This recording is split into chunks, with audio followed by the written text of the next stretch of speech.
pada sore hari ini, alhamdulillah kita semuanya beruntung ya bisa hadir di Zoom pada kesempatan sore hari ini. Seberapa bentuknya kita lihat sama-sama. Insya Allah kita akan mengisi dan mencas ruhaniyah kita, diniyah kita bersama guru kita ya. Baik. Bismillahirrahmanirrahim. Assalamualaikum warahmatullahi wabarakatuh. Waalaikumsalam warahmatullahi wabarakatuh. Baik. Bismillah, alhamdulillah. Wassalatu wassalamu ala asrafil anbiya wal mursalin wa ala alihi washabihi ajmain amma ba'du. Pertama-tama mari kita panjatkan puji syukur pada Allah Subhanahu wa taala atas limpahan nikmat yang Allah berikan pada kita yang sangat-sangat banyak sekali dan tiada terkira. Dan Masya Allah pada kesempatan sore hari ini pun adalah wujud ada dari satu karunia Allah yang luar biasa, nikmat sehat, nikmat longgar, dan nikmat untuk kita menggali ilmu ya, menimba ilmu pada sore hari ini. Insya Allah ini adalah satu awal buat kita semuanya agar kita bisa sukses ya berikhtiar ke Baitullah dan juga tentunya agar kita sukses dalam mencapai impian-impian kita di tahun 2025 ini. Amin amin ya rabbal alamin. Selawat serta salam tidak lupa selalu kita sanjungkan pada junjungan kita, Nabi kita, Rasul kita, suri tauladan kita Muhammad SAW yang tentunya kita selalu akan nantikan syafaatnya nanti di hari yaumul kiamah. Nah, Bapak Ibu, untuk bisa kita mulai dan tentu agar memberkahkan waktu kita dan agar menjadi satu amal soleh ya, mari kita mulai dengan bacaan basmalah lalu dilanjutkan dengan sholawat ya bersama-sama ya. Silakan untuk dibuka mic-nya, Bapak Ibu. Silakan dibuka mic-nya. Mohon kerjasamanya ya. Kita buka dengan membaca basmalah dan selawat ya. Satu, dua, tiga. Bismillah. Bismillahirrahmanirrahim. Bismillahirrahmanirrahim. Allahumma sholli ala Sayyidina. Ala sayyidina Muhammad wa ala sayyidina Muhammad. Wa barik ala sayyidina Muhammad wa barik ala sayyidina Muhammad wa ala innaka Hamidum Majid. Semoga dengan menghadirkan Allah sebagai hari ini tentu menjadi satu keberkahan buat kita semuanya dan tentu dicatat sebagai amal soleh buat kita semuanya ya. Pastikan simak secara seksama ya Bapak Ibu ya. Ini adalah satu ilmu yang sangat mahal dan tentunya pembicara kita adalah pembicara yang luar biasa, pembicara hebat ya. Beliau adalah seorang penulis buku ya. Dan ada 5 buku kalau tidak salah. Tapi yang mungkin saya sebutkan adalah salah satunya adalah Pengantar Bisnis Syariah, ada buku bestseller juga HRD Syariah. Dan beliau juga adalah Dewan Pengawas Syariah beberapa lembaga keuangan syariah. Dan beliau juga adalah konsultan ya atau konsultan, kemudian trainer, kemudian banyak sekali ya. Beliau juga guru saya, Masya Allah, Alhamdulillah ya. Dan tentunya nanti ini ada satu awal ya untuk kita ngaji. Ini kita ngaji ya, Bismillah kita nanti ngaji. Semoga dengan ngaji ini tentu ya sudah janji Allah kalau kita menggali ilmu, ilmunya Allah, kita ngaji, insya Allah seluruh ikan di bumi ini akan mengaminkan doa-doa kita ya, amin. Ya sambil kita doa juga, sambil semoga dimudahkan untuk bisa kita hadir ke Baitullah di tahun 2020 ini. Bacakan Amin. Silakan ketik di kolom chat amin ya Bapak Ibu ya. Silakan ketik di kolom chat amin yang insya Allah tahun 2025 ini ingin hadir ke Baitullah. Silakan ketik di kolom chat amin ya. Amin. Semoga 2025 ini diawali dengan ngaji ya, ngaji The Power of Ikhtiar Baitullah ya. Semoga Bapak Ibu yang hadir pada sore hari ini bisa segera hadir ke Baitullah. Amin amin ya robbal alamin. Sekalinya juga mungkin ada saudara, rekan ya, tetangga juga boleh ya, ini nggak harus member KIS saja ya. Jadi umum ya, silahkan ya gitu. Terus kemudian juga ada satu berita yang ya, semoga baik-baik saja ya, putra dari founder kita Pak Bucarif Budiman sedang harus dirawat di rumah sakit ya karena kan memang ada ngaji the power of ya, baik. kebetulan beliau putranya sedang sakit ya semoga segera membaik syafakallah. Baik Bapak Ibu tidak panjang lebar langsung saja ya kita belajar langsung ya dari beliau. Orangnya luar biasa. Beliau tentunya tadi sudah kami sebutkan ya portofolionya ataupun maaf kurikulum vitae-nya ya, yang Masya Allah tentu ini satu keberuntungan buat kita semuanya karena Insya Allah ya beliau ya sudah seperti yang saya sebutkan tadi ya beliau adalah penulis buku bestseller, pengantar bisnis syariah, buku hadiah syariah, dosen, beliau juga dosen, trainer, konsultan dan DPS di beberapa lembaga keuangan syariah. Langsung saja kita berikan kesempatan yang selanjutnya majelis ini kepada Bapak Dr. Insinyur Haji Agus Siswanto, MEI, AAA, IJ, dan AMRP. Banyak sekali gelarnya, Masya Allah. Silakan Pak Agus Siswanto untuk memberikan apa namanya pencerahan buat kita semuanya dan ilmu yang insya Allah akan bermanfaat buat kita semua. Silakan Pak Dr. Insinyur Haji Agus Siswanto, kami persilahkan. Silakan Pak. Baik, terima kasih Pak Tova. Bismillahirrahmanirrahim. Assalamualaikum warahmatullahi wabarakatuh. Waalaikumsalam warahmatullahi wabarakatuh. Alhamdulillah, innal hamdalillah nahmaduhu wa nasta'inu wa na'udzu billahi min syururi anfusina wa min sayyiati a'malina. May yahdihillahu fala mudhillalah wa may yudlil fala hadiyalah. Asyhadu an la ilaha illallah wa asyhadu anna Muhammadan abduhu wa rasuluh. Ma ba'd.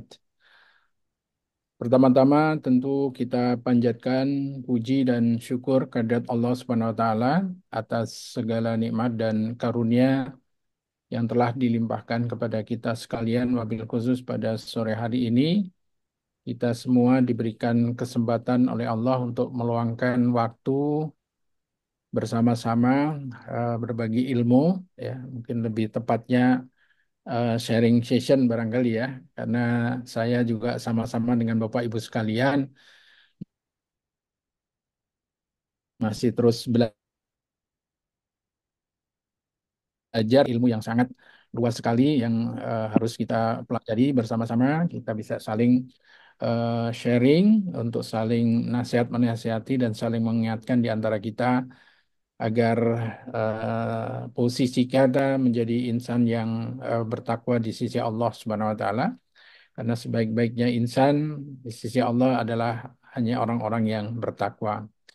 Salawat dan salam senantiasa kita aturkan kepada Nabiullah Muhammad Sallallahu Alaihi Wasallam beserta keluarga, para sahabatnya, dan tentu para pejuang-pejuang di jalannya dari awal sampai dengan kini, dan tentunya mudah-mudahan kita senantiasa berdoa untuk mendapatkan syafaat dari beliau di yaumil akhir kelak.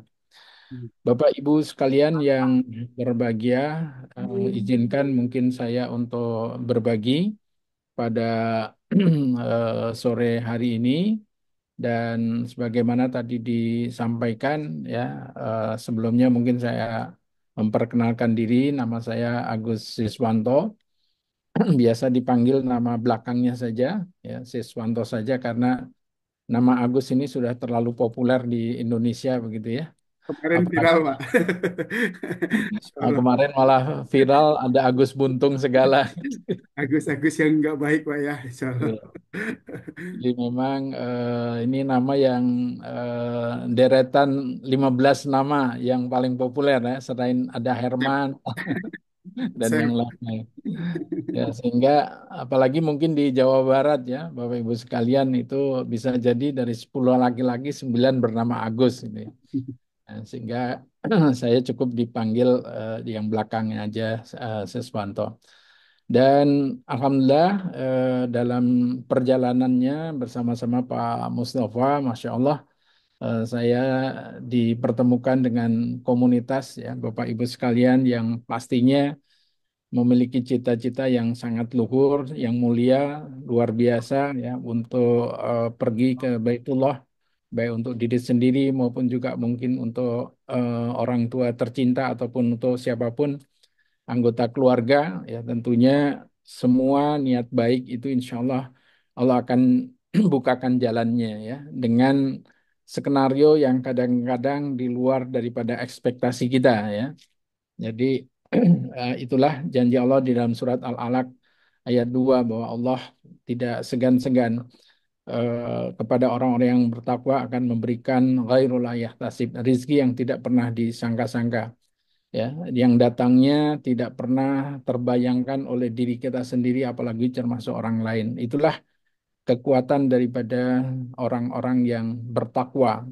Oleh karenanya solusi yang paling mudah di dalam mengatasi segala problem bagi orang-orang yang beriman itu kuncinya adalah takwa tadi.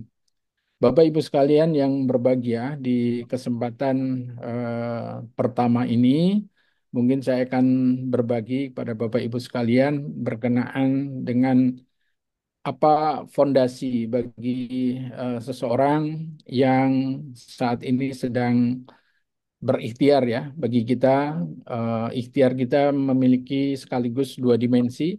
Ada dimensi duniawi dan dimensi ukhrawi. Jadi ada dimensi bisnisnya, tapi juga ada dimensi spiritualnya. Oleh karenanya, perjalanan kita ke depan agar tetap senantiasa di dalam koridor keridhaan Allah Subhanahu wa taala, maka landasan apa yang harus kita bangun, maka landasannya itu adalah akidah. Landasannya itu adalah tauhid. Nah, untuk itu izinkan Pak Topa untuk saya share screen, barangkali sudah dibuka Bisa dari saya atau dari Pak Sis, Pak? dari saya aja. Boleh, sudah dibuka untuk ininya, Pak. Pak, Oke. izin share screen-nya dari Pak Sis.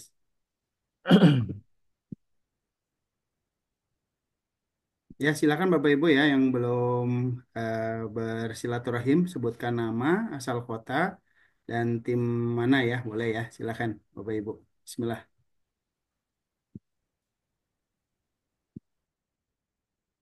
Baik, Bismillahirrahmanirrahim. Eh, Mungkin kita awali, saya mengambil judul tentang urgensi tauhid bagi para pebisnis ya. Tentunya eh, kita akan bertanya-tanya mengapa hal ini menjadi urgent, kan kira-kira begitu. Paling tidak ada beberapa alasan, ada beberapa argumen yang menjadikan bahwa tauhid ini menjadi pondasi ya.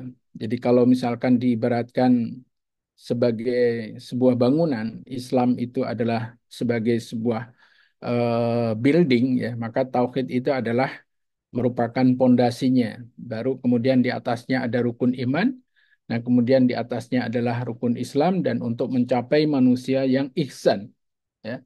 Manusia yang ihsan yang dalam konotasi populernya adalah bahwa kita melakukan sesuatu dengan cara terbaik untuk mendapatkan hasil terbaik.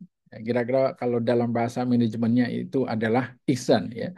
Kita melakukan segala sesuatu dengan cara terbaik untuk mendapatkan hasil terbaik. Ada ada juga pengertian lain bahwa ketika kita sudah pada taraf ihsan, maka seolah-olah ya kita ini senantiasa di dalam pandangan Allah Subhanahu wa taala sehingga koridornya kita senantiasa hidup diawasi oleh Allah Subhanahu wa taala dimanapun kita berada dan juga kapanpun kita berada. Baik, kalau kita lihat dari sisi struktur tentang agama kita yakni Islam. Nah, kita memandang Islam itu dalam pemahaman sebagai sebuah sistem atau sebagai dinullah, dinnya Allah ya. Dan para ulama membagi Islam ini menjadi tiga aspek, ada aspek akidah, kemudian aspek syariah, dan aspek akhlak. Nah, sementara kegiatan kita pada saat ini dan juga ke depannya ada berada di dalam ranah muamalah dan wabil khusus ada pada ranah ekonomi. Nah, keberadaan daripada aktivitas ini tidak bisa dilepaskan daripada kerangka tadi, ya, karena ekonomi Islam adalah bagian dari muamalah dan muamalah bagian utama dari syariah, ya. Karena ini, karena itu ekonomi Islam tidak boleh terlepas daripada akidah dan akhlak. Sebagaimana firman Allah dalam surat Al-Mutaffifin ayat 16 dan juga ada hadis dari Rasulullah SAW yang bersabda bahwa pedagang yang amanah dan jujur kelak di akhirat akan bersama-sama dengan para nabi, sedikit orang-orang yang mati syahid dan orang-orang yang soleh. Hadis riwayat Tirmizi. Nah, itu tentu yang menjadi harapan kita kalau kita beraktivitas di bidang muamalah, maka mudah-mudahan kita termasuk terkategori sebagai pedagang yang amanah dan jujur yang Allah janjikan akan bersama-sama dengan para nabi, sidikin orang-orang mati syahid dan orang-orang yang soleh. Ya. Karena kejujuran bagi para pedagang ini adalah merupakan ujian yang luar biasa. Ya. Mudah sekali terpelesetnya, tergelincirnya untuk kemudian melakukan ketidakjujuran bagi seorang pedagang. Sehingga imbalannya adalah ketika mereka berlaku jujur, maka Allah sandingkan kebersamaannya dengan para nabi, siddiqin, dan orang-orang yang mati syahid. Baik, Bapak Ibu sekalian yang dirahmati Allah Subhanahu wa taala, kalau tadi kita berbicara tentang akidah sebagai fondasi bagi pebisnis, maka mengapa hal ini kemudian menjadi alasan daripada premis tadi atau dari argumen tadi atau dari pernyataan tadi, maka ada beberapa sebab, ya. Sebab yang pertama, bahwa akidah merupakan seruan pertama yang didakwahkan oleh para rasul kepada kaumnya. Ya, di dalam surat Al-Anbiya 25, di sana dikatakan bahwa tidaklah kami mengutus seorang rasul pun sebelum engkau, melainkan kami wahyukan kepadanya. Dan tidak ada sesembahan yang benar-benar selain aku, maka sembahlah aku saja. Dalam surat An-Nahl ayat 36, Allah berfirman yang artinya, sungguh kami telah mengutus kepada setiap umat seorang Rasul yang mengajak, sembahlah Allah dan jauhilah tagut. Ya, dan inilah merupakan jalan dakwah dari para nabi dan Rasul, yakni dengan cara mengokohkan akidah terlebih dahulu sebelum kepada jalan yang lainnya. Ya. Jadi dari berbagai macam pilihan-pilihan konten materi apa yang harus kita pelajari, ya, terutama di dalam hal ketika kita melakukan bisnis, maka pesan daripada Al-Quran dan juga Sunnah Rasulullah SAW, maka konten yang pertama itu adalah mengukuhkan akidah terlebih dahulu. Kemudian sebab yang kedua, ya, bahwa akidah merupakan kewajiban paling pertama bagi mukallaf. Mukallaf ini adalah orang yang sudah masuk kategori terbebani secara syariah. Nabi SAW bersabda ketika mengutus sahabat beliau Muaz bin Jabal ke Yaman, ya, bahwa di dalam hadis riwayat Bukhari dan Muslim, sesungguhnya kamu akan mendatangi suatu kaum ahli kitab. Maka hendaknya yang pertama kali kamu serukan kepada mereka adalah supaya mereka mentauhidkan Allah Ta'ala. Kemudian dalam pernyataan yang lain, Jundub bin Abdullah Al-Bajali radhiyallahu anhu berkata, kami mempelajari iman, lalu kami belajar Al-Quran, maka semakin bertambahlah keimanan kami. Ya. Kemudian Abdullah bin Umar radhiyallahu anhu berkata, sungguh kami ini telah hidup sekian lama dalam keadaan di antara kami yang diberikan iman sebelum dianugerahi ilmu. Itulah juga yang dilakukan oleh para sahabat Nabi Muhammad SAW yang kita mengenalnya, mereka adalah merupakan generasi terbaik di dalam peradaban Islam, ya. Jadi mulai Rasulullah, para sahabat, kemudian tabi'in dan tabi'ut tabi'in itu adalah merupakan sahabat kelompok ataupun kalangan komunitas yang terbaik di muka bumi ini, dan tidak ada peradaban apapun yang nanti bisa menandinginya. Kemudian yang menjadi sebab ketiga mengapa akidah ini menjadi urgent bagi pebisnis, ya.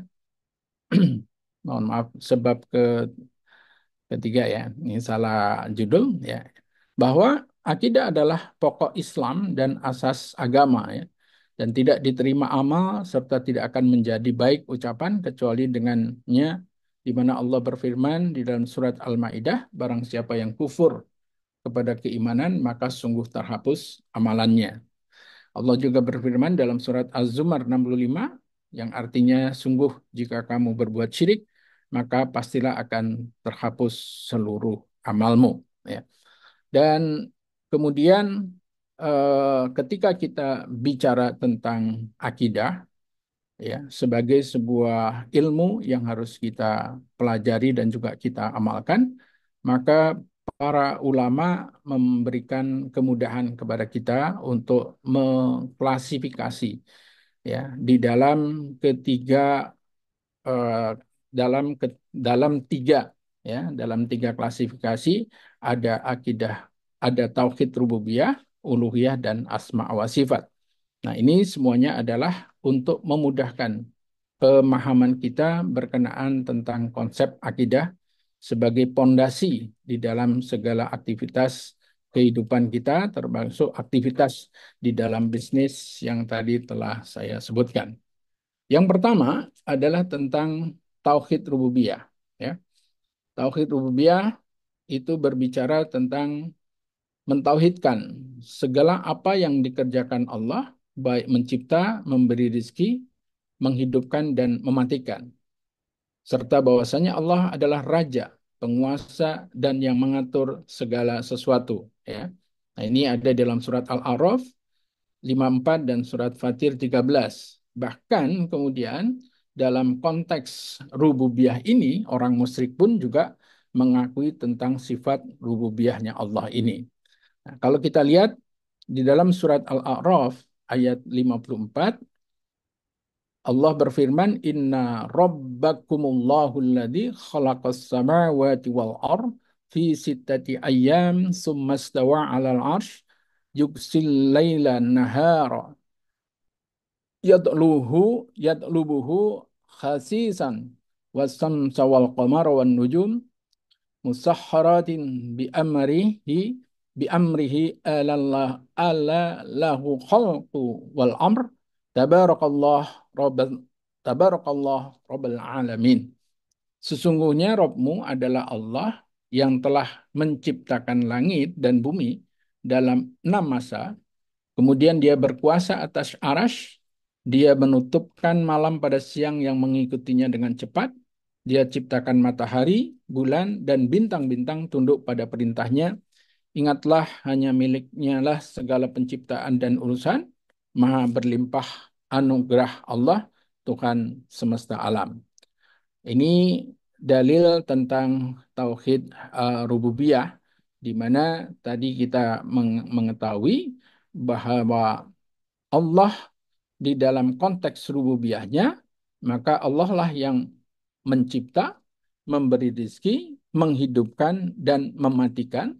Dan Allah adalah Raja, penguasa, dan yang mengatur segala sesuatunya. Dan tidak ada makhluk lain yang menandingi apa yang dilakukan oleh Allah Subhanahu wa taala. Ya. Nah, ini konteks dalam tauhid rububiyah. Kemudian dalam surat Al-Fatir 13 juga Allah berfirman, yang saya bacakan artinya, dia memasukkan malam ke dalam siang dan memasukkan siang ke dalam malam. Dia pula yang menundukkan matahari dan bulan, masing-masing beredar sampai batas waktu yang ditentukan. Yang berbuat demikian itulah Allah Rabbmu, miliknya lah segala kerajaan. Mereka yang kamu seru sembah selainnya tidak mempunyai sesuatu pun, walaupun setipis kulit ari. Ya, jadi ini masih dalam konteks apa yang dikerjakan oleh Allah itu masuk dalam kategori tauhid rububiyah. Ya. Kemudian sebagaimana tadi yang disampaikan bahwa orang musyrik pun mengakui rububiyahnya Allah, ini bisa kita lihat di dalam surat Yunus 31, ya. Kul man yarzuqukum minas sama'i wal ard amman yamliku sam'a wal absara wa man yukhrijul hayya minal mayyiti wa yukhrijul mayyita minal hayy wa man yudabbirul amr fasayaquluna Allah faqul afala tattaqun. Katakanlah Nabi Muhammad, siapakah yang menganugerahkan rizki kepadamu dari langit dan bumi? Siapakah yang kuasa menciptakan pendengaran dan penglihatan? Siapakah yang mengeluarkan yang hidup dari yang mati dan mengeluarkan yang mati dari yang hidup? Serta siapakah yang mengatur segala urusan? Maka mereka akan menjawab Allah. Maka katakanlah, apakah kamu tidak takut akan azab Allah? Nah, ini dalil-dalil yang berkenaan dengan tauhid rububiyahnya Allah. Bapak Ibu sekalian, selanjutnya tentang tauhid uluhiyah. Tadi dibagi menjadi 3 berkenaan dengan konsep akidah di dalam Islam. Maka dalam tauhid uluhiyah ini berarti mengesahkan Allah melalui segala pekerjaan hamba yang dengan cara itu mereka bisa mendekatkan diri kepada Allah. Apabila hal itu disyariatkan oleh Allah, seperti berdoa, Khauf, takut, bernazar, roja, berharap, mahabbah, cinta, zab, penyembelihan, bernazar, isti'anah, minta pertolongan, istighosah, minta pertolongan di saat sulit, termasuk di dalamnya adalah isti'adah, meminta perlindungan. Dan segala apa yang disyariatkan dan diperintahkan oleh Allah dengan tidak menyekutukannya dengan sesuatu apapun. Ya. Berarti mengesahkan Allah melalui segala pekerjaan hamba, ya, termasuk dalam konteks kita berdoa, takut, berharap, tidak boleh kecuali hanya kepada Allah Subhanahu wa taala semata, ya.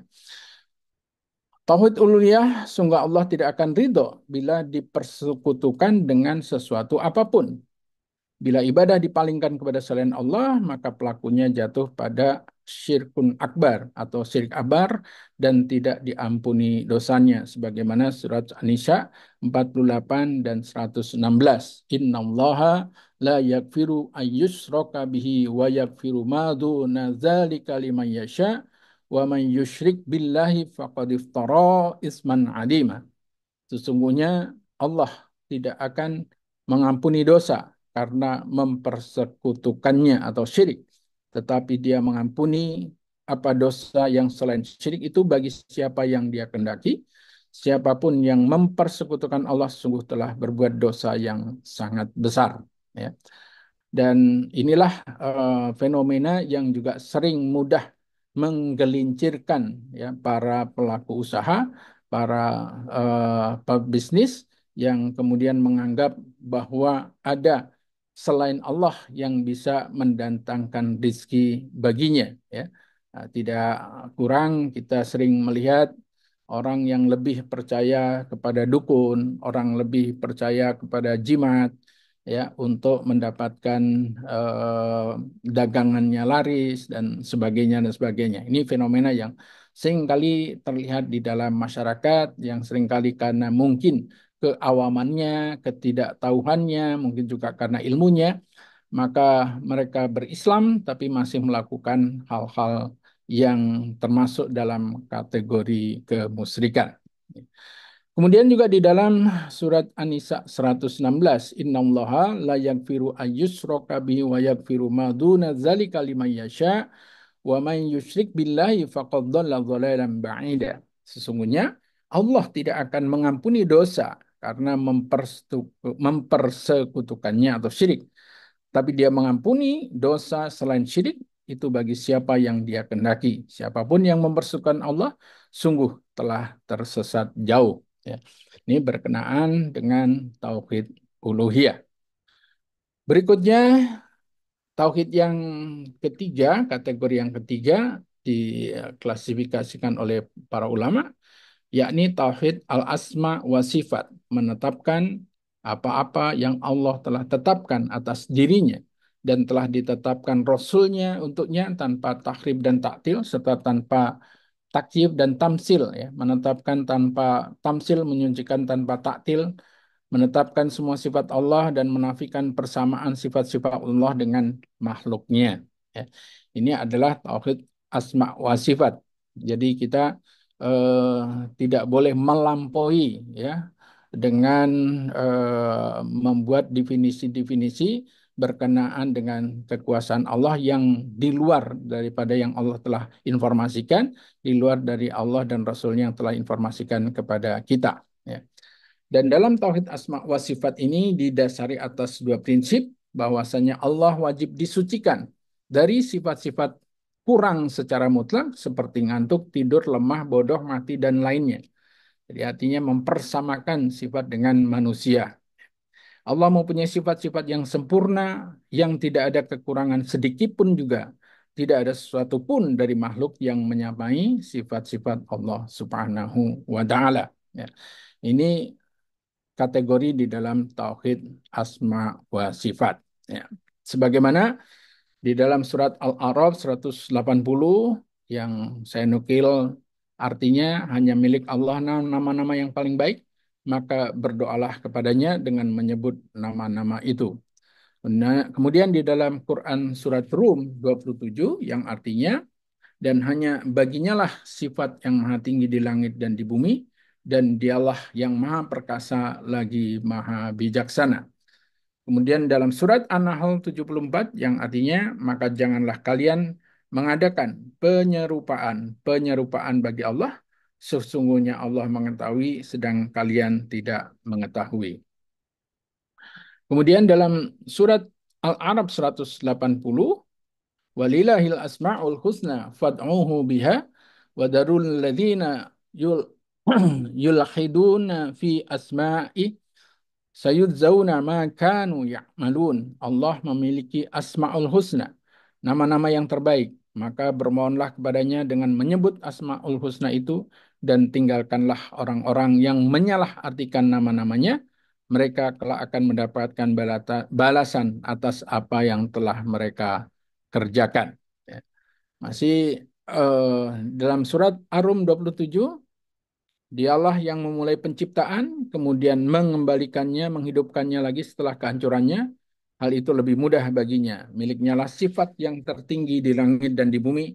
Dialah yang maha perkasa lagi maha bijaksana. Ya. Wa huwal ladzi yabda'ul khalqa tsumma yu'iduhu wa huwa ahwanu alaih wa lahul masalul a'la fi samawati wal ar wa huwal azizul hakim. Bapak Ibu sekalian yang berbahagia dan termasuk di antaranya bagian yang perlu menjadi perhatian bagi para pebisnis di antaranya adalah berkenaan dengan dosa besar yang namanya adalah syirik. Ya, dalam surat Luqman 13, sesungguhnya menyekutukan Allah adalah benar-benar kezaliman yang besar dan Allah tidak akan mengampuni orang yang berbuat syirik kepadanya jika ia meninggal dunia dalam kemusyrikannya. Termasuk juga tadi yang sudah kita bahas dalam surat An-Nisa 48, sesungguhnya Allah tidak akan mengampuni dosa syirik dan dia mengampuni segala dosa yang selain dari syirik itu. Nah, ini perlu menjadi perhatian bagi kita agar kemudian tidak mudah terjerumus kepada kegiatan-kegiatan yang berbalut atau berlabel agama, tapi sebenarnya di dalamnya ini adalah kegiatan yang mengandung kemusyrikan. Nah, ini yang patut harus diwaspadai oleh kita semua. Karena konsekuensi bagi orang yang melakukan kesyirikan adalah surga diharamkan atas orang musyrik. Sebagaimana dalam surat Al-Maidah 72, sesungguhnya orang yang mempersekutukan sesuatu dengan Allah, maka pasti Allah mengharamkan surga kepadanya. Dan tempatnya ialah neraka, tidaklah ada bagi orang-orang zalim itu pun seorang penolong pun. Kemudian kesyirikan itu menghapuskan pahala segala amal kebaikan dalam surat Al-An'am 88. Seandainya mereka mempersekutukan Allah, niscaya lenyaplah dari mereka amalan yang telah mereka kerjakan. Itulah maka kenapa fenomena kemusyrikan ini betul-betul harus kita waspadai, harus kita cermati agar kemudian segala hal yang berkenaan dengan ibadah kita kepada Allah kemudian tidak menjadi sia-sia. Bahkan di sini dikatakan surga pun diharamkan atas orang musyrik. Kemusyrikan menghapuskan segala amal kebaikan kita. Na'udzubillah min dzalik. Ya. Nah, bagaimana urgensi tauhid bagi pebisnis di dalam implementasinya? Maka yang pertama adalah dimulai dari niat. Ya. Kita harus meniatkan diri dalam rangka mencari keridhaan Allah sebagai ibadah kepadanya sesuai dengan komitmen kita ketika sholat, ya, bahwa sholatku, ibadahku, hidupku, dan matiku adalah bagi Allah Rabbul Alamin. Inna sholati wa nusuki wa mahyaya wa mamati lillahi Rabbil Alamin. Dan berbisnis adalah aktivitas hidup yang harus ditujukan untuk beribadah kepadanya dan wadah atau sarana untuk berbuat bagi sesama. Ya, sesungguhnya amal itu berdasarkan niat. Innamal a'malu binniat, dan sesungguhnya bagi setiap manusia pahala menurut apa yang diniatkannya. Nah, ini konteks aplikasi daripada refleksi tauhid bagi pebisnis dimulai dari niat yang lurus yang harus kita lakukan semata-mata dalam rangka mencari keridhaan Allah dan sebagai ibadah kepadanya. Kemudian urgensi yang lain berkenaan dengan tauhid itu adalah tawakal. Ya. Apabila engkau telah berazam memiliki kemauan keras maka bertakwalah kepada Allah Subhanahu wa taala di dalam surat Ali Imran 159. Kemudian yang ketiga, kejar akhirat tapi jangan lupakan dunia. Surat Al-Ahzab 77 Allah berfirman, carilah kebahagiaan yang telah disediakan Allah di akhirat kelak dan jangan kalian melupakan kebahagiaan kalian di dunia. Dan urgensi yang lain bahwa beriman bahwa tujuan manusia dalam bekerja adalah beribadah kepadanya dan untuk memakmurkan bumi. Ini untuk mengingatkan kita agar segenap aktivitas kita ya di dalam keseharian yang kemudian didefinisikan sebagai bekerja, maka itu adalah dalam rangka beribadah kepadanya. Sebagaimana surat Al-Dhariyat 56-57, dan aku tidak menciptakan jin dan manusia, melainkan supaya mereka menyembahku. Aku tidak menghendaki rizki sedikit pun dari mereka, dan aku tidak menghendaki supaya mereka memberi aku makan. Kemudian dalam surat Al-An'am 162, katakanlah bahwa sesungguhnya solatku, ibadahku, hidupku, dan matiku untuk Allah Rabbul Alamin. Sebagaimana yang tadi sudah kita bahas. Ya. Kemudian kita juga harus mengimani bahwa Allah Subhanahu wa taala melebihkan sebagian manusia atas manusia lainnya dalam hal rezeki. Sebagaimana surat An-Nahl 71. Dan Allah melebihkan sebagian kamu dari sebagian yang lain dalam hal rezeki. Tetapi orang-orang yang dilebihkan rezekinya itu tidak mau memberikan rezeki mereka pada budak-budak yang mereka miliki, agar mereka merasakan rezeki itu, maka mengapa mereka mengingkari nikmat Allah ya. Dan ini merupakan satu hal yang harus kita pahami bahwa di dalam kegiatan, di dalam aktivitas, maka Allah melebihkan satu dengan yang lain di dalam hal rizki, maka kita tidak perlu kemudian menjadi iri hati dan sebagainya, karena ini adalah merupakan kehendak daripada Allah Subhanahu wa taala yang tentunya ya diselaraskan dari ikhtiar apa yang dilakukan oleh manusia. Kemudian masih dalam konteks urgensi tauhid bagi pebisnis, juga Rasulullah SAW bersabda dalam hadis riwayat Ahmad, At-Tirmidzi dan Ibnu Majah bahwa kalau saja kalian, Rasulullah bersabda, kalau saja kalian bertawakal kepada Allah dengan sebenar-benar tawakal, pastilah Allah memberi rizki kepada kalian sebagaimana burung diberi rizki, keluar di pagi hari dalam keadaan perut kosong dan pulang sore hari dalam keadaan perut penuh terisi. Ya.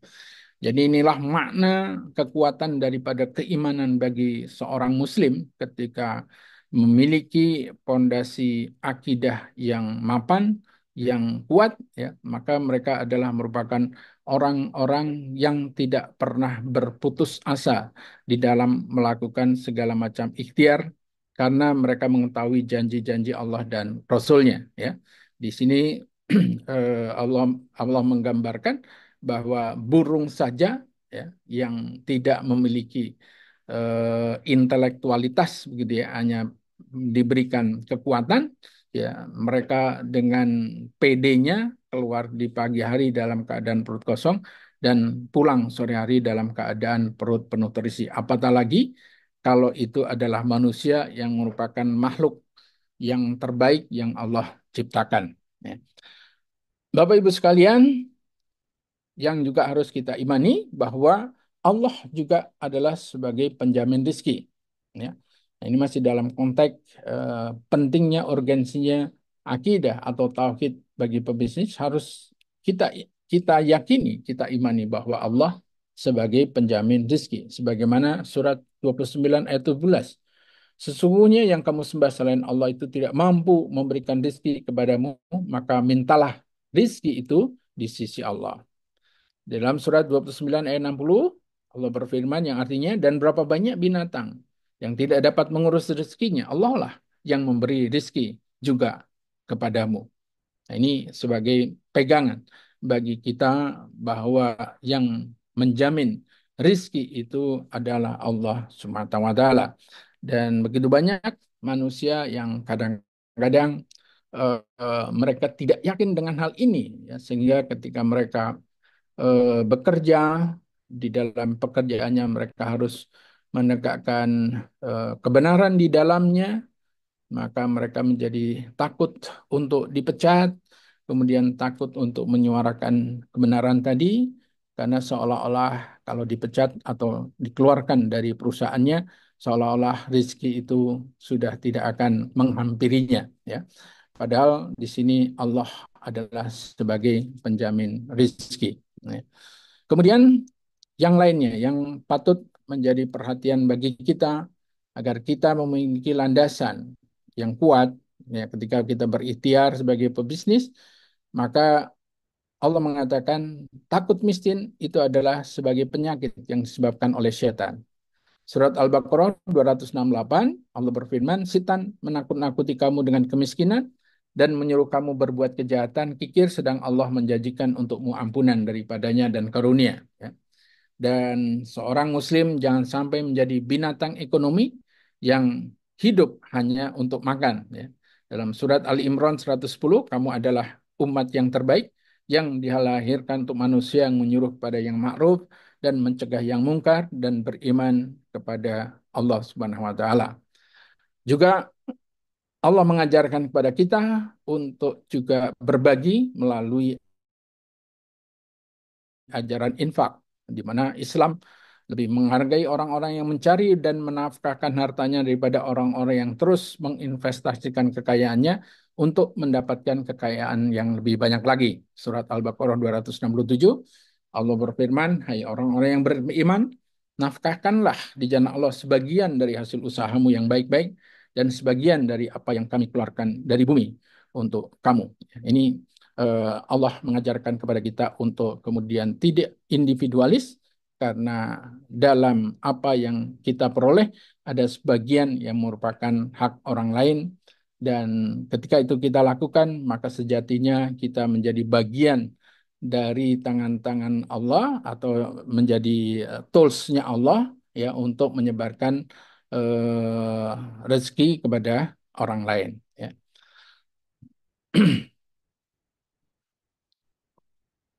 Dilarang melakukan bisnis yang melalaikan ibadah. Ini juga menjadi peringatan, ya, dalam surat Al-Munafikun ayat 9. Jadi di samping kita melakukan ikhtiar untuk menjemput rezekinya Allah, Allah juga mewanti-wanti kepada kita agar kemudian bisnis itu jangan melalaikan ibadah. Nah, hai orang yang beriman, janganlah harta-hartamu dan anak-anakmu melalaikan kamu dari mengingat Allah. Barang siapa yang berbuat demikian, maka mereka itulah orang-orang yang merugi, ya. Alhamdulillah, sekarang dalam aplikasinya banyak mal-mal, banyak perusahaan-perusahaan yang begitu masuk waktu sholat dikumandangkan azan, ya, itu sebagai pengingat agar kemudian manusia tidak lalai, ya, terhadap Allah Subhanahu wa taala. Kemudian juga dilarang melakukan bisnis yang mengandung riba, ya, udah kita pahami semuanya, ya. Jadi jangan bersentuhan dengan apa transaksi-transaksi bisnis yang di dalamnya ada riba, sebagaimana perintah Allah, peringatan Allah dalam surat Al-Baqarah ayat 278-79, ya. Saya bacakan artinya, ya orang-orang yang beriman, bertakwalah kepada Allah dan tinggalkanlah sisa riba yang belum dipungut jika kamu orang-orang yang beriman. Maka jika kamu meninggalkan sisa riba, maka ketahuilah bahwa Allah dan Rasul-Nya akan memerangimu. Dan jika kamu bertaubat dari pengambilan riba, maka bagimu pokok hartamu, kamu tidak menganiaya dan tidak pula dianiaya. Ya. Nah, jadi eh, dalam muamalah itu sebenarnya Islam itu memberikan satu guidance yang sangat luas sekali, ya. Dan ini sangat berbeda ketika kita melakukan ibadah, di mana dalam kaidah muamalah, ya, itu para ulama memberikan satu guidance kepada kita bahwa hukum asal dari muamalah, ya, ekonomi termasuk di dalamnya itu adalah boleh, kecuali hal-hal yang secara jelas terdapat dalil-dalil yang mengharamkannya. Jadi begitu sangat luas perspektifnya. Ini berbeda nanti dengan ibadah yang hukum asalnya itu adalah perintah. Ya, jadi kalau tidak ada perintah, maka kita tidak boleh melakukannya. Ya. Baik, dan selanjutnya eh, itulah yang, mohon maaf, itulah yang bisa saya sampaikan kepada teman-teman sekalian di sore hari ini ya, untuk bisa berbagi ya dari semua aktivitas yang kita kerjakan, maka koridor-koridor yang tadi telah Allah tetapkan mudah-mudahan itu menjadi wasilah bagi keberhasilan bisnis kita, dan ketika aktivitas usaha, aktivitas apapun landasannya itu adalah tauhid, maka mudah-mudahan kita terhindar dari kemusyrikan yang tadi akan membatalkan seluruh amalan kita, dan bahkan naudzubillahi min dzalik, itu bisa membawa kita kepada neraka ketika kita tidak sempat bertaubat kepada Allah Subhanahu wa taala. Demikian barangkali Pak Topa yang bisa saya share ya, mungkin lebih pasnya men-share saja karena saya bukan ustadz, bukan ulama, masih dalam taraf belajar bersama dengan teman-teman sekalian, dan tentunya bila ada hal-hal yang kurang berkenan, kurang cocok atau apa, silakan bisa dikoreksi bersama-sama untuk kebaikan kita bersama kini dan yang akan datang, dan mudah-mudahan apa yang telah kita niatkan, apa yang telah kita azamkan, kemudian Allah mudahkan semuanya, dan atas ikhtiar-ikhtiar yang kita lakukan ya, sesuai dengan judulnya ada ikhtiar umroh, mudah-mudahan itu pun menjadi bisa kita wujudkan ya, sesuai dengan apa yang kita telah lakukan. Demikian barangkali dari saya. Syukran jazakallah. Saya kembalikan lagi kepada Pak Mustafa. Assalamualaikum warahmatullahi wabarakatuh. Waalaikumsalam warahmatullahi wabarakatuh. Baik, Masya Allah ya. Luar biasa. Masya Allah, tabarakallah. Atas pemaparan yang sungguh membuat inspirasi bahwa kita sebagai seorang pebisnis, bahwa kita sebagai seorang mukmin, insya Allah harus menerapkan ya prinsip-prinsip tauhid tadi. Ya, ada tauhid rububiyah, tauhid uluhiyah. Masya Allah ya, kita mendapatkan pencerahan, dan juga tentunya kita harus melaksanakan satu fondasi ya, fondasi yang kuat sebagaimana seorang pebisnis yang insya Allah akan menjadi pebisnis yang sukses dunia akhirat. Dan insya Allah sesuai dengan apa yang kita sedang perjuangkan, yaitu ikhtiar umroh ya, menjadi pensiar ikhtiar umroh ini sudah sangat sesuai dengan apa yang tadi disampaikan oleh beliau ya, Bapak Dr. Insinyur Haji Agus Iswanto, yang tentunya dengan pengalaman beliau sebagai seorang konsultan, trainer, beliau juga dosen di STI Tazkiyah ya, Sekolah Tinggi Ekonomi Islam Tazkiyah. Beliau juga adalah seorang Dewan Pengawas Syariah beberapa lembaga keuangan syariah. Tentu ya sangat mendukung program ini. Nah, mohon izin Pak Sis, apakah diperbolehkan ada sesi tanya jawab Pak? Kalau ini? Silakan kalau masih ada waktunya. Iya, nah ini insya Allah kita sampai 17.15 ya. Ya. Ada berkah waktu untuk Bapak Ibu. Ya, pertanyaan terbaik nanti kita kasih door prize ya. Kita kasih flash disk ya, flash disk 16 giga. Insya Allah isinya nanti materi-materi ikhtiar umroh, materi-materi training, materi-materi konten-konten video, dan gambar-gambar ya untuk bisa promosi nanti. Ya, silakan Bapak Ibu yang mau bertanya. Mungkin apa Pak kaidah yang tadi disampaikan dengan ikhtiar umroh, apa nih sinkronisasinya ataupun nyambungnya di mana, atau sudah sesuai nggak dengan yang tadi misalkan seperti itu. Silakan ya Bapak Ibu bisa melalui open mic ya, supaya hidup suasana ngaji kita sore hari ini. Kita ini ngaji ya, oleh sore hari ini kita ngaji ya. Tidak ada presentasi bisnis, mohon maaf. Ya, ini sudah hadir juga Pak Yosef Rizal dari Padang, Masya Allah ya, nanti pembicara kita malam hari ini di program kita nanti malam Ta'awun Berdaya. Masya Allah. Assalamualaikum Pak Yos. Ini masih di kampus kayaknya ini juga beliau. Salam. Masih Pak Topa. Masih di kampus ya. Jangan, Salat Wah, Pak Yos, apa kabar? ya beliau dosen Alhamdulillah. di UNP Baik, Padang ya. bagus. Silakan Pak Yos, mungkin ada pertanyaan atau mungkin ada kaitan yang mau disampaikan. Silakan Pak Yos. Silakan Pak Yos untuk berbagi juga. Tafadhol. Masya Allah. Saya tadi dengar share-nya telat masuk Pak. Karena tadi sholat di sini Oh, di Padang kan telat sholatnya. Oh Ya, iya. Tadi juga, di bawah ada eksiden sedikit di kampus. Jadi Masya Allah. lama naik ke kantor. Oh, iya, iya, iya. Yang jelas bagi saya ini apresiasi nih Pak Topa. Program kita ini perlu ini. Ya. Iya, Insya Allah. Kalau rutin nanti Pak Yas. Insya Allah. Minimal sebulan sekali lah kita dapat Iya, siraman rohani ini nanti. Cuman ini waktunya kayaknya harus geser malam kayaknya nih. Sore hari ini tadi banyak yang WA, aduh Pak masih di jalan, masih ngajar, masih aktivitas gitu. Silakan Pak Yas mungkin pertanyaannya Pak. ya kalau saya tidak ada pertanyaan. Apa yang Nah, ini ini menarik Pak? Pak Sis ya. Beliau juga awalnya ketika sharing program ini, beliau, wah ini kan asuransi Pak Tova, ini kan haram. Awalnya itu seperti itu ya. Silakan mungkin Pak Yas, mungkin sharing-sharing sedikit juga boleh lah. Ya, kalau mengenai itu betul Pak Agus. Jadi Ya. Pak Topa ini kan sahabat saya udah lama ini. Ya, kemudian mengenai program ini tentu menarik bagi saya karena memang kebetulan memang yang pergi ke Baitullah itu kan tidak semudah yang kita bayangkan. Iya. Bagi sebanyak orang gitu ya, 80-90% mungkin ya. Kalau orang yang punya uang pasti kita. Yang kita ini rata-rata pasti nabung.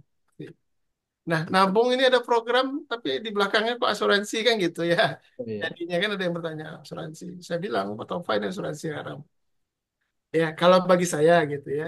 Karena saya juga ya pernah jadi korbannya lah gitu ya. Ya, karena memang berkeinginan sebenarnya menciptakan ya itu menjaga masa depan gimana nantinya gitu. Ya itu programnya seperti itu isi di kepala kita supaya anak-anak terjamin dan sebagainya. Akhirnya itu seperti itulah. Karena dengan program yang bukan syariah. Kira Pak Tova sampaikan ini syariah Pak ya. Akadnya tabaruk ya kan gitu ya. Dan saya cari lagi di YouTube ya. Di YouTube Ustadz-Ustadz kita kan banyak gitu. Iya. Akhirnya diskusi ke akhirnya saya putuskan ya kalau sudah diputuskan oleh ulama siapa lagi yang harus kita percaya tentu ulama. Saya Bismillah Pak Topa karena saya ingin menabung untuk umrah. Memang kayaknya manusia ini kan sifatnya agak dipaksa kan Pak Yus. Jadi dengan ikhtiar umrah ini kan kita dipaksa sebenarnya ya Iya. dipaksa nabung gitu ya dan saya memang karena basicnya memang pegawai ya Pak pegawai negeri. Memang dipaksakan. Setiap bulan saya ada celengan di rumah. Celengan lebaran, celengan apa gitu ya. Saya paksakan berapa gitu. Ya pas lebarannya agak-agak tenang gitu ya. Buka celengan udah ada uang untuk lebaran. Gak mikir lagi gitu ya. Gak terlalu banyak mikir-mikirkan. Nah untuk umroh, ya mau ditabungkan seperti itu ya kayak gitu juga jadinya kejadiannya. Kok kebuka ya udah jadi. Tidak ada masanya. Akhirnya dengan ikhtiar umrah, nah ini insya Allah ya. Alhamdulillah lah Bapak. Pak Topa ya, alhamdulillah karena memang niatnya diazamkan, benar diazamkan. 4 bulan saya berangkat umroh jadinya Pak. Masya Allah. Luar Jalur biasa. jalurnya lain ya, Allah beri melalui yang lain. Seperti yang kita sampaikan ini kan hanya ikhtiar. Ya. Kalau sudah dilihatkan sama Allah, Allah yang menentukan ke yang lain. Nih. Kebetulan adik ya, adik ipar yang sudah sering pergi umroh. Ketika itu dia sedang umroh juga, dapat lagi jatah umrohnya kasih ke kakaknya kak nah ini di ipar kakak pergilah gitu Kebetulan kami ada nabung tapi belum cukup gitu ya istri saya gitu ya kalau saya nabungnya kan nulis ini gitu ya. Eh, Akhirnya kami pergi dua alhamdulillah dan itu bintang 5 Pak Agus saya Oh, melihat melihat yang Zam-Zam Tower itu langsung nginep di dalamnya wah luar biasa Masya Allah ya Allah. jadi saya ketika itu kan Pak Topa minta Pak Yos presentasi ya gitu ya. Nah, kelebihan di program kita kan itu, presentasinya udah disiapkan juga, tinggal bacain juga. Asal rajin saja datang tinggal bisa gitu. Itulah kayak di program kita ini memang membuat semua orang harus bisa sebenarnya, ya. Jadi itu barangkali Pak Agus eh, yang saya rasakan. Nah, sekarang nih saya semangat lagi tetap karena menjaga semangat itu tetap dengan pertemuan kalau saya nih. Ya, Ya. dengan kajian-kajian, pertemuan-pertemuan. Walaupun bagaimanapun bisnis-bisnis besar itu tetap menjaga marwah membernya itu, semangat membernya dengan pertemuan gitu ya. Kalau tidak dengan pertemuan ya, dia di mana ngecasnya?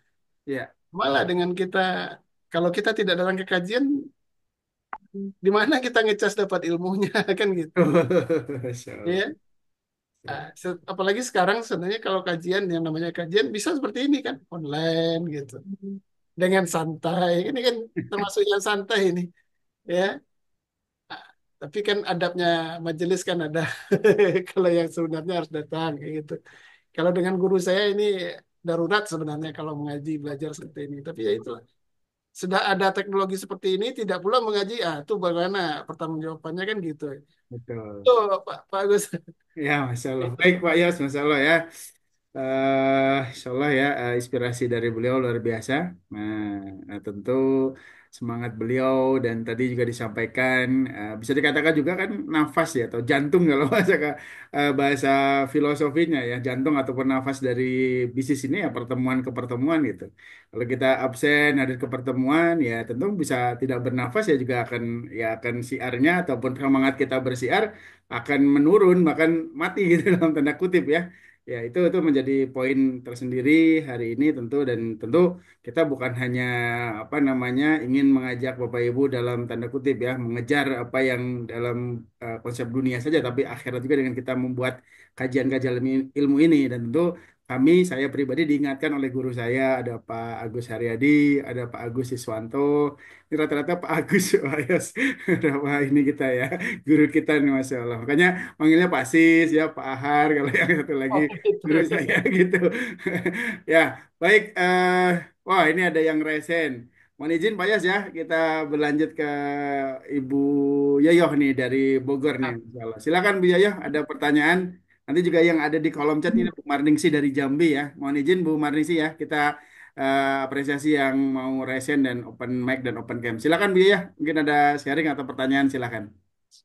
Baik, terima kasih Pak. Assalamualaikum warahmatullahi wabarakatuh. Waalaikumsalam Waalaikumsalam. warahmatullahi wabarakatuh. Eh, saya akan bertanya Pak, Boleh. untuk kegiatan KIS ini atau ya ikhtiar umroh, bagaimana kaitannya dengan tauhid rububiyah Pak? Mohon penjelasannya. Baik. Terima kasih Bu yang Bu Yoyoh Yoyoh. ya. Ya. Ya. Ya, betul Pak. Betul. Jadi seperti yang tadi telah kita sampaikan berkenaan dengan eh,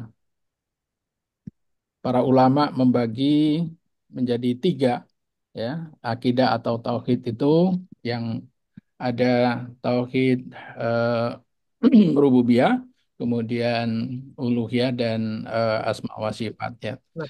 Dalam konteks eh, ruang lingkup tauhid rububiyah ini berkenaan dengan keyakinan kita bahwa hanya Allah lah yang mencipta, memberi rizki, menghidupkan dan mematikan dan juga Allah adalah sebagai raja penguasa yang mengatur segalanya ya. Jadi ini sifat rububiyah Allah. Jadi kalau dikaitkan dengan apa yang sedang kita lakukan saat ini, maka kita harus memiliki keyakinan bahwa ketika kita melakukan aktivitas yang berhubungan dengan rizki atau maisha itu, maka kita harus meyakini bahwa Allah lah yang memberikan rizki itu. Jadi kita ditugaskan untuk menjemput rizki tadi ya, ya bahwa tadi digambarkan ya burung yang dalam keadaan perut kosong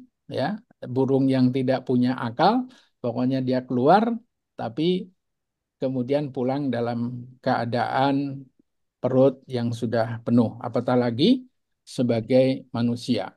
Terkadang manusia itu seringkali menjudgment dirinya sendiri. Nah, ini salah satu penyakit disebut dengan self judgment.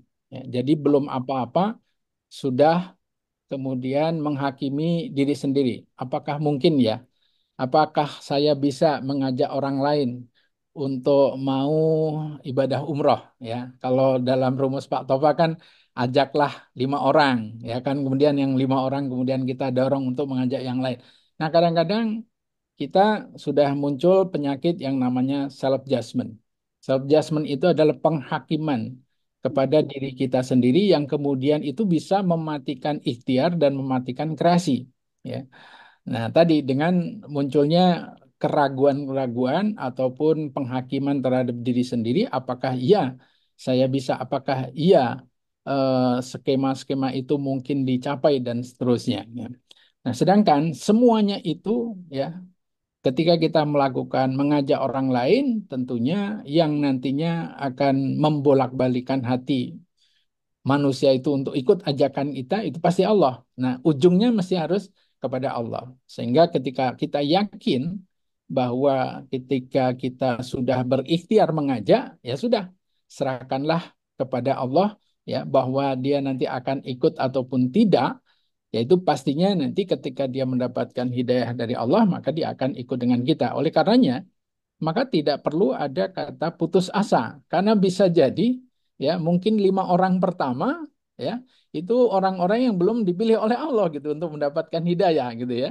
Tapi kalau kita menggunakan akal kita manusia, wah jangan-jangan presentasi saya kurang menarik. Yes, itu menjadi bagian evaluasi. Tapi ketika kita hanya menyerah di saat itu gitu ya, maka kita sebenarnya sudah menjudgment ya bahwa Allah seolah-olah tidak ada campur tangan di situ. Nah, ini dalam konteks rububiyah.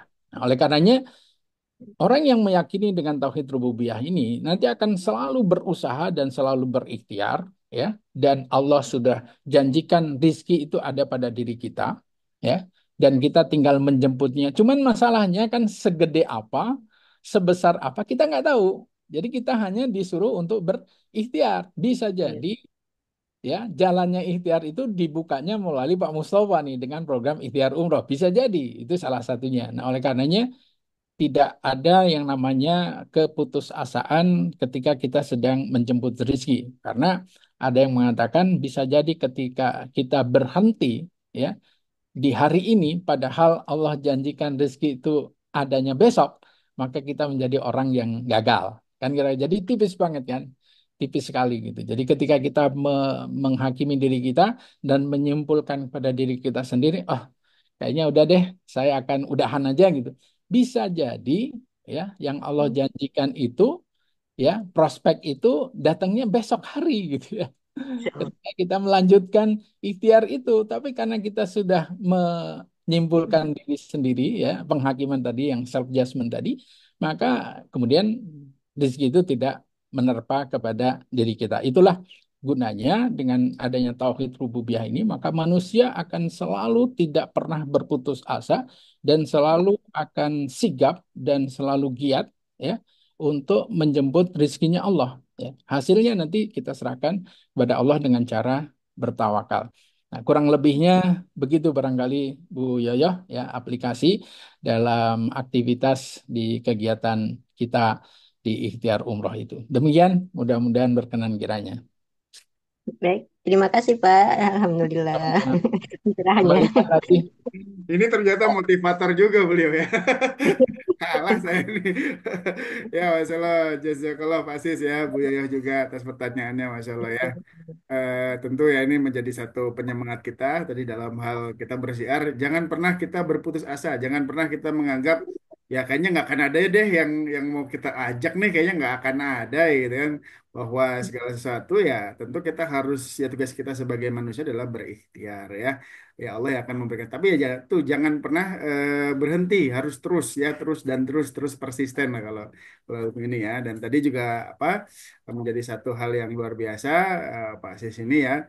Mungkin Bapak Ibu sebenarnya punya bukunya nih pengantar bisnis syariah ada di lemari kita atau ada di lemari anak kita ya yang sekolah mungkin ada gitu. Mungkin kita belum tahu orangnya secara langsung. Nah, hari ini kita hadir langsung dengan beliau. Nah, izin Pak Sis ya ini meskipun waktunya sudah lewat sebenarnya Oh, silakan.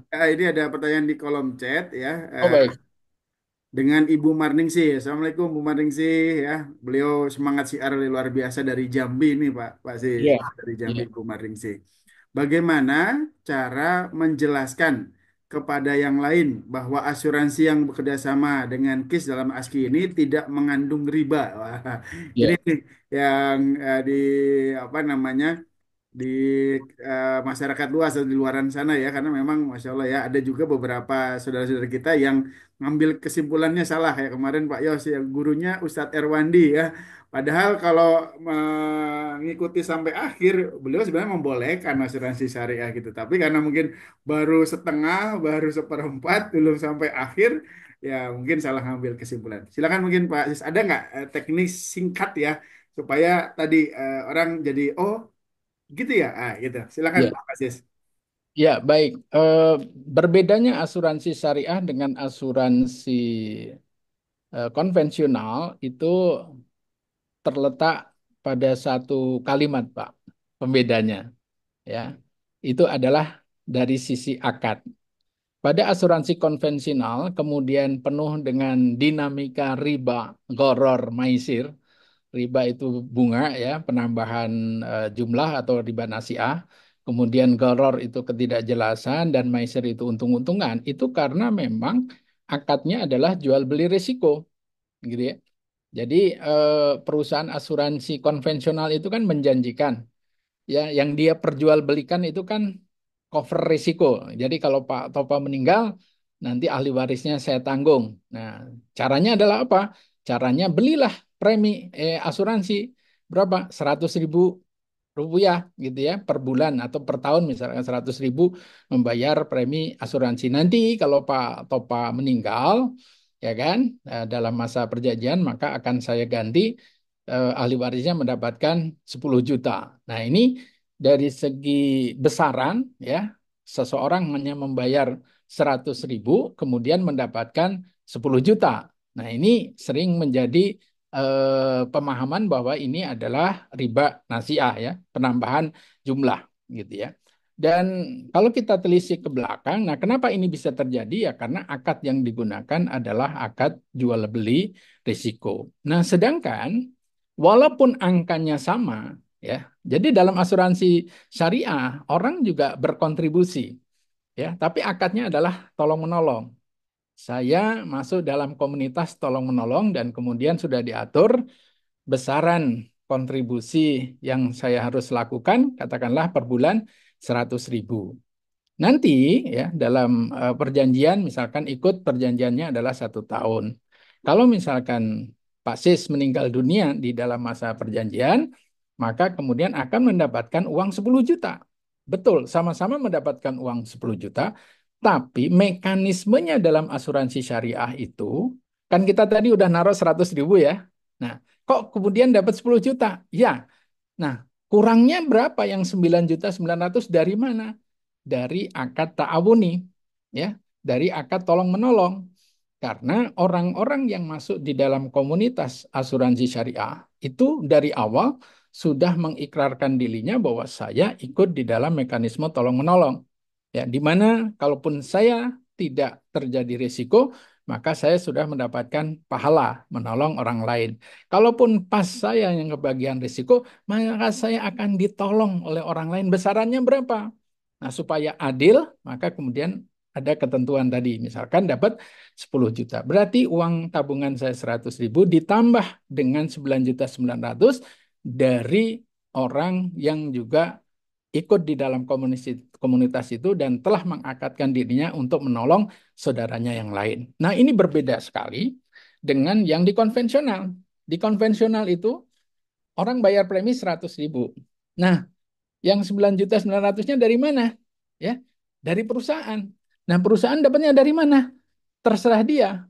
Bisa diputar dijudikan dulu, ya kan, ikut pinjol gitu ya. Jadi apa ke Las Vegas kemudian dapat uang banyak. Yang penting ya, ketika dia harus membayar klaim 10 juta, uangnya ada. Nah, uangnya itu dari mana? Itu urusan lain. Bisa jadi itu juga sudah terkena riba ya, diputar ke bank-bank konvensional atau kepada investasi yang konvensional. Jadi aspek ribanya sebenarnya bisa ada dua. Jadi ada aspek tadi perubahan nilai ya dari hanya membayar 100.000 kok dapat langsung 10 juta. Nah, itu masuk kategori para ulama mengatakan itu masuk riba nasiah.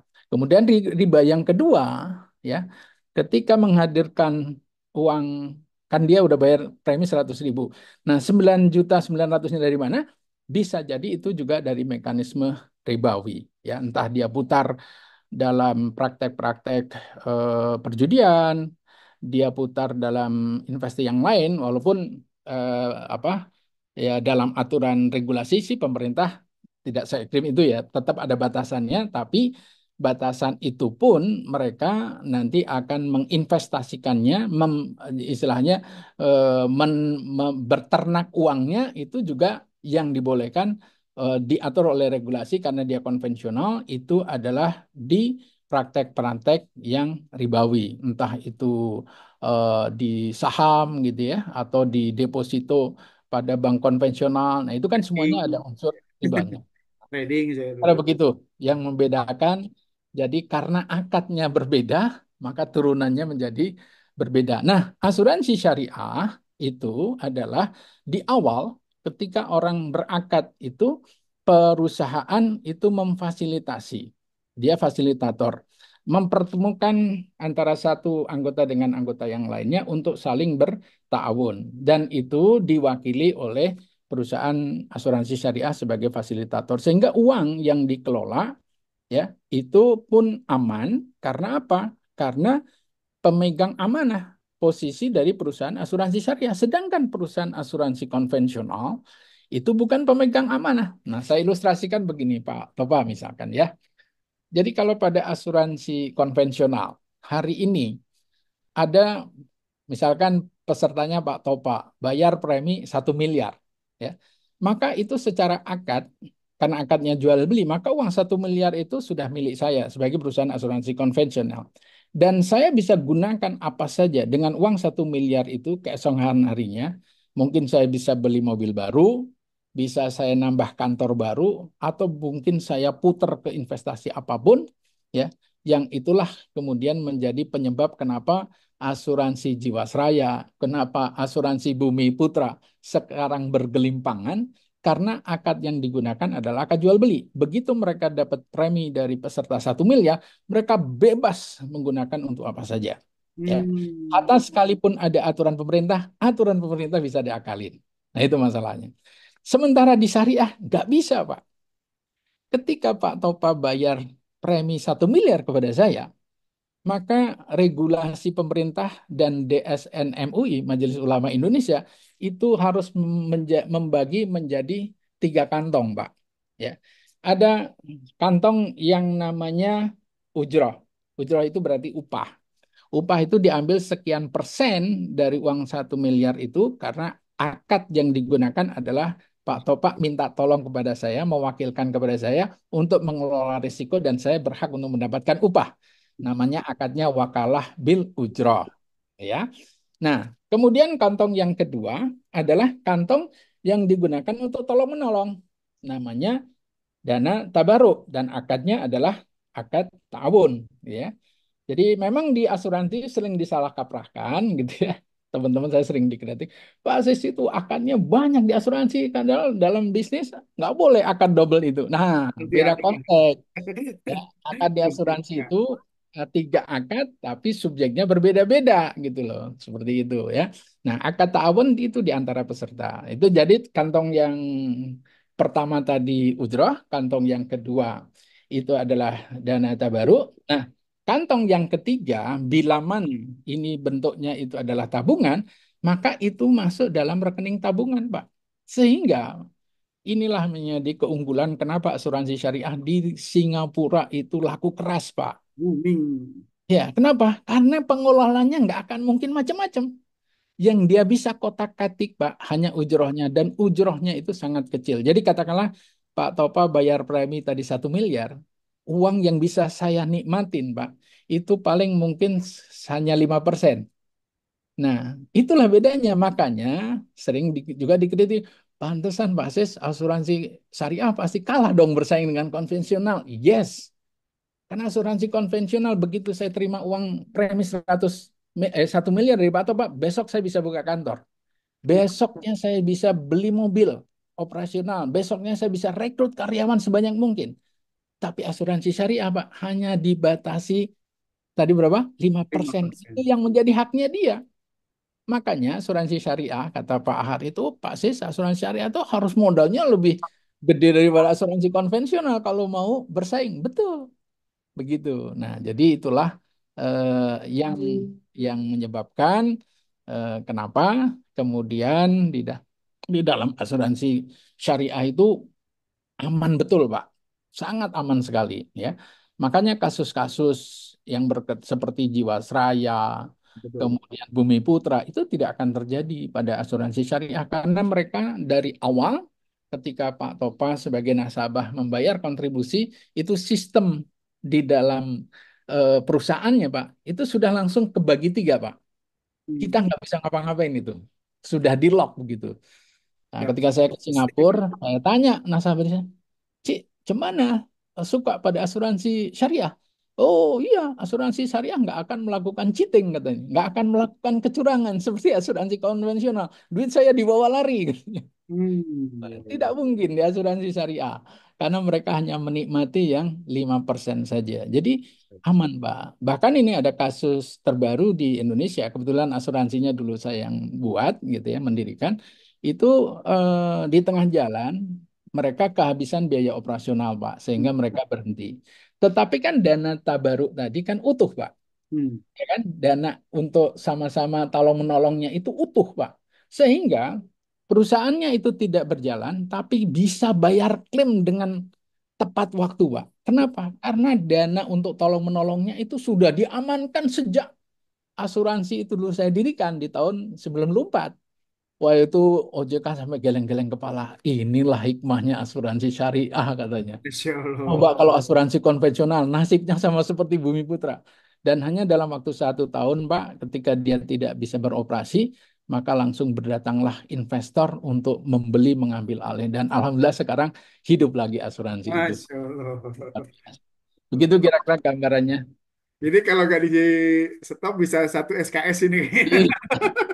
Ya di tasnya 14 kali pertemuan. 14 kali pertemuan tentang asuransi syariah, Masya Allah. Ya, Bu Maring sih, ya semoga tadi ya sudah terjawab ya. Tapi insya Allah ya, kalau toh memang ada perdebatan, hindari dulu lah. Hindari dulu, tidak usah berdebat. Coba cari lagi yang lain ya, yang mungkin masih terbuka mindsetnya. Tapi pada prinsipnya, saya yakin ya tadi seperti yang ditanyakan oleh Bu Yoyo tadi, ya insya Allah ya jangan menjudgment diri kita sendiri ya, terus berjuang, terus bersiar, ya semoga nanti ketemu orang yang benar-benar membutuhkan program ini. Dan saya yakin di luar sana banyak yang menunggu-nunggu program ini.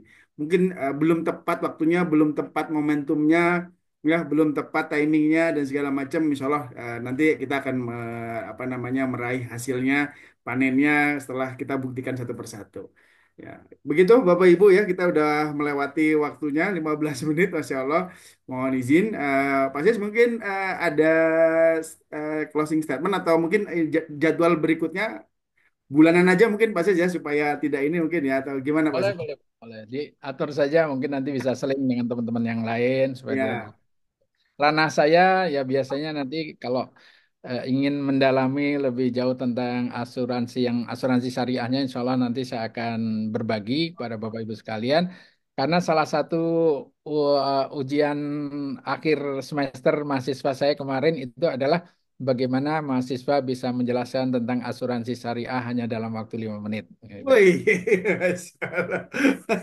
5 menit ya, Ya, poin-poinnya nih ya, dan, Masya Allah. dan dengan asumsi audiennya itu adalah majelis taklim emak-emak yang ada di pedesaan. Wih, Masya Allah, ini keren ini ya. Baik, Masya Allah, tabarakallah. Ya, semangat Bu Maring sih. Tentunya memang di luar sana ada yang pro dan kontra tetap ya seperti itu. Tapi pada prinsipnya tugas kita adalah bersiar. Dan saya pribadi juga pernah mengalami hal demikian yang menganggap poin-poin itu ada hal yang kurang tepat segala macam.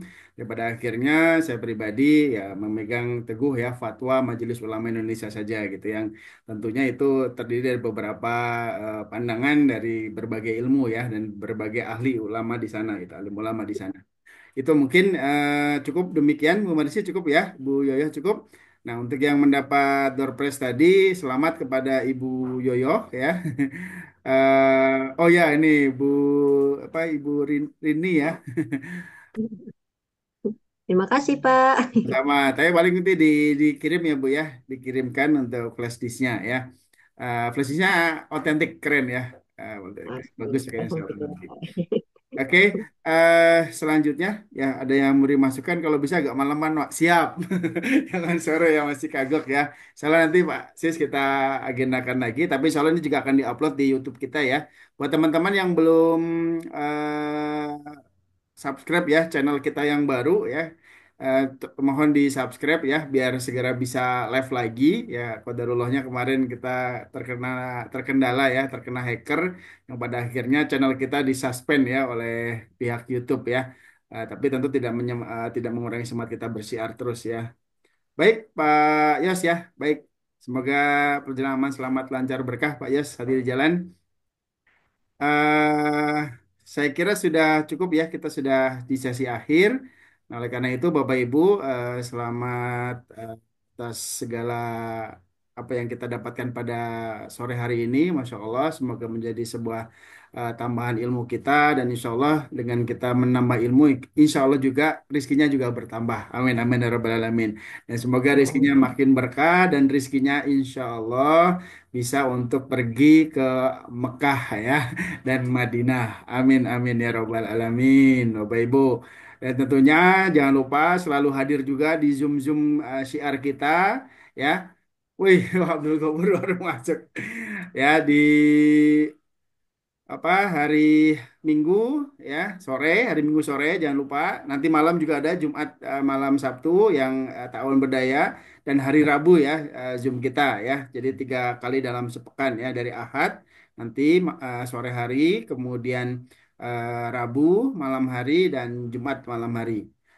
Dan tentunya Bapak Ibu Alhamdulillah ada berita Insya Allah minggu-minggu ini saudara kita yang kemarin terkena musibah sudah cair ya klaimnya sebesar 5 juta rupiah yaitu Bapak almarhum Syarif Mansur Yasaef Ketua DKM Masjid Dewasari Ciamis ya beliau ikut paket program Ta'awun Berdaya dan Masya Allah baru 2 bulan ya 2 bulan lebih sedikit ya dengan 3 bulan dan ternyata kodarullahnya beliau mendahului diri kita semuanya dan semoga amalan beliau terima oleh Allah Subhanahu wa taala dan semoga juga Bapak Ibu yang berkontribusi ini ya tentu mendapat amal soleh karena akan menolong saudara ataupun keluarga yang ditinggalkan oleh beliau dan semoga keluarga ditinggalkan dalam keimanan ketabahan dan selalu tentu ya berkah dalam bertaawun ini amin amin ya rabbal alamin.